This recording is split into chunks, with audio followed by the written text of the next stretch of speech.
My name is Charlotte King, and I retired here in the year 2000 after working my last job 10 years in Washington, D.C., the Department of Human Resources.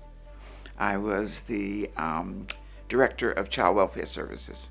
Started in New York City when I missed the teaching exam after graduating from college and landed up becoming a social worker. And that social worker took me through many states in terms of working with both public and private agencies. After a while, returned to the private agency by becoming the executive director of social services for the Archdiocese, the Catholic Archdiocese of Washington, D.C., which then led me back to the state and then to Washington, D.C., which is where I had my final 5 years of a career. But during all of that time, I spent my weekends on Route 50 and Route 9 and Route 1 heading towards Delaware. From the League of Women Voters to establishing in 2016 the Southern Delaware Alliance for Racial Justice, which had a wonderful long-term mission, which is to educate, advocate, and inform regarding racial and social justice and its inequities. And I expected it to be a long-term process because when you're trying to educate folks or inform folks or even advocate, that's a long-term process. We were not a protest group. We were really a group to say, here is the history of this country, here is the history of Sussex County. Racism, as our motto says, hurts everyone. Black, white, brown, everyone.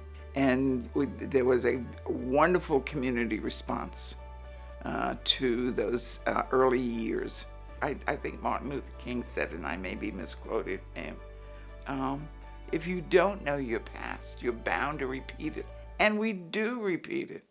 I mean, we can go through so many important pieces of federal legislation, which somehow gets lost every 10 or 20 years, and we keep repeating the same old process. But certainly this idea that we must not talk about history. And I think that's part of what privileged people were taught, that you don't have to be uncomfortable. Well, you do. When you go to the dentist, you're uncomfortable. When you have surgery, you're uncomfortable.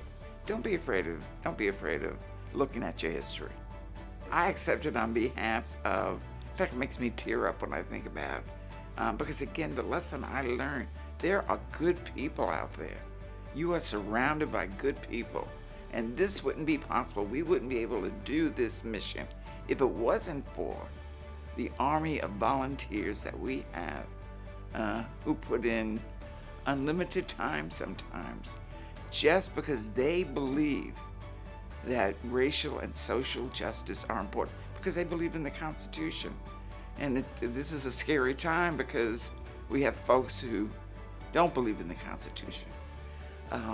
But that's what I'm impressed about, that we've got all these folks. And so for them, the award belongs to them.